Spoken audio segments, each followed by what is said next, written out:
નમસ્કાર વિદ્યાર્થી મિત્રો, આજના વિડીયોની અંદર આપણે ધોરણ 10 બેઝિક ગણિતનું 6 માર્કના રોજ લેવાયેલ ઓરિજિનલ પેપરનું 100% સાચું સોલ્યુશન કરવાના છીએ. તો ખાસ મિત્રો વિડીયોને અંત સુધી જોજો, બીજા મિત્રોને શેર કરજો અને તમારે કેટલા માર્ક્સ આવે છે એ કોમેન્ટ કરજો. આ ઉપયોગી વિડીયો માટે આપણી ચેનલને સબસ્ક્રાઈબ કરી દેજો. મિત્રો, જો વિભાગ એ તમારે ટોટલ 24 ગુણનો હતો, જેમાં પહેલાં 6 MCQ છે. જેમાં પહેલો MCQ આપેલ છે કે દ્વિચલ સુરેખ સમીકરણ યુગમાં 2x + 3y = 9 અને ખાલી જગ્યાનો આલેખ સંપાતી રેખાઓ મળે. તો આપણે બીજું સમીકરણ શોધવાનું હતું. મિત્રો એના માટે જવાબ આવશે મિત્રો આપણે ઓપ્શન એ 4x + 6y - 18 = 0. પછી બીજું છે, જો દ્વિઘાત સમીકરણ 3x² - 4x + p = 0 નો વિવેચક 112 હોય તો p બરાબર કેટલા? તો એમાં જવાબ આવશે મિત્રો ઓપ્શન એ -8, જે ટીક કરેલા છે ખોટું છે. ઓકે. પછી ત્રીજો છે કે સમાંતર શ્રેણીના 3 ક્રમિક પદો 2k + 1 13 અને 5k - 3 હોય તો k બરાબર કેટલા થાય? તો એમાં જવાબ આવશે મિત્રો ઓપ્શન બી 4.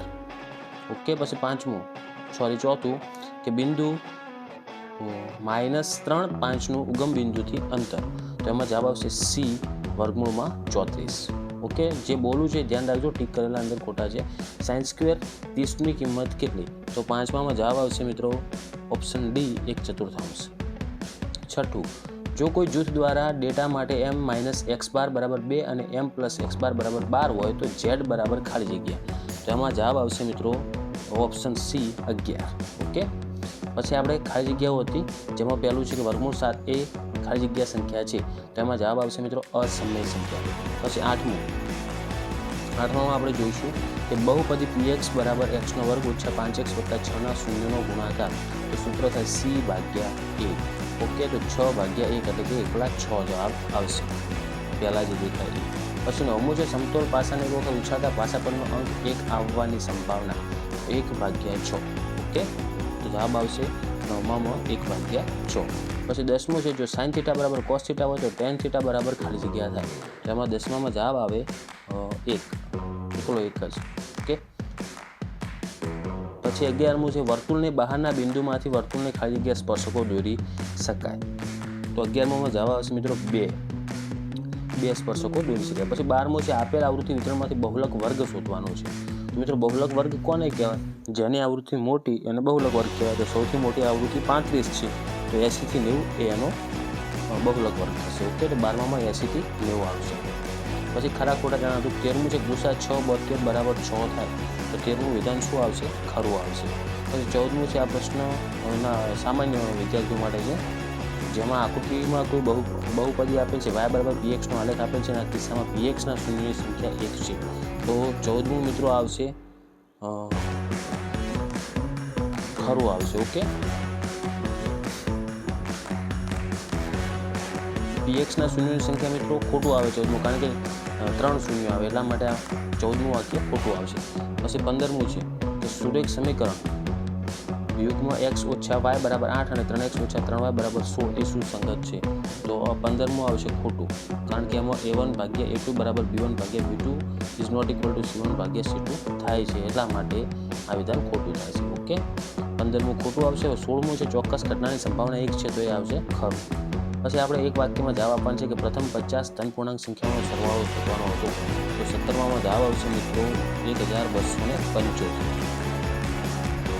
પછી 18મું છે, ચક્રીય ચતુષ્કોણ તૃતીયાંશમાં ખૂણો p જેમ ખૂણો r = 2/3 હોય તો ખૂણો r શોધવાનો હતો, તો 18મામાં જવાબ આવશે મિત્રો 108. પછી 19મું છે, અનિકેતને 25 ગુણને એકમ કસોટીમાંથી 20 ગુણ મળવાની સંભાવના શોધો.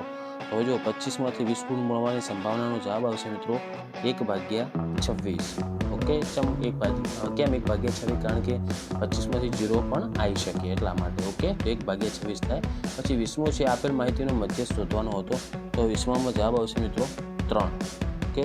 કારણ કે 1 થી 5 સુધીના અંક આપેલા હતા, તો એમાં વચ્ચોવચની સંખ્યા આવશે 3 અને ક્રમ પ્રમાણે ગોઠવવાના હતા, પછી ચડતા ક્રમ પ્રમાણે. ઓકે. પછી આગળ છે, જોડકા જોડવાના છે. 21મું છે, શંકુની વક્ર સપાટીનું ક્ષેત્રફળ, તેનો જવાબ આવે મિત્રો πr/l એટલે ઓપ્શન સી.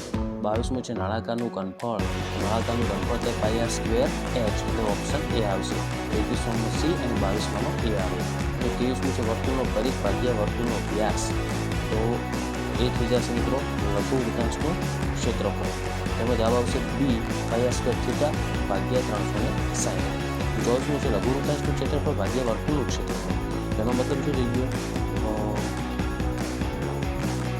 ઓપ્શન સી જવાબ આવશે, એકલો પાઈ આવશે. ઓકે, લઘુવૃત્તાંશનું ક્ષેત્રફળ એટલે શું થાય સૂત્ર મિત્રો? કે પાઈ આર સ્ક્વેર થીટા ભાગ્યા 360 ને વર્તુળનું ક્ષેત્રફળ એટલે શું થાય? કે પાઈ આર સ્ક્વેર. તો પાઈ આર સ્ક્વેર ઉડી જશે એટલે 24માં એ જવાબ આવશે, થીટા ભાગ્યા 360. ચલો મિત્રો, તો આગળ હવે જોઈશું વિભાગ બીમાં જે દાખલા આપેલા હતા, જેમાં શૂન્ય શોધવાના, પછી શૂન્યનો ગુણાકાર સરવાળો આપેલો હોય. જેણે IMP પેપર જોયું છે એમને મેં કીધું હતું કે તમે આ પ્રમાણે રીત ક્લિયર કરજો, તમારે રીતો આવી જ આવશે. ઓકે, પછી તમે સેક્શન સીમાં જુઓ એવી જ રીતના. સેક્શન સીમાં તમને પહેલો અને બીજો તમને આદેશ અને લોટની રીતથી તમને કીધું તો આવશે. ઓકે, પછી પ્રમેય જોઈશું આપણે સેક્શન ડી, જેમાં સમપ્રમાણતાનું મૂળભૂત પ્રમેય મેં કીધું હતું તમારે IMP છે આવશે એટલે આવશે. એ પણ 4 ગુણમાં પૂછાયેલો હતો. ઓકે, તો મિત્રો આ થઈ ગયું આપણે બોર્ડ એક્ઝામનું ઓરિજિનલ પેપર.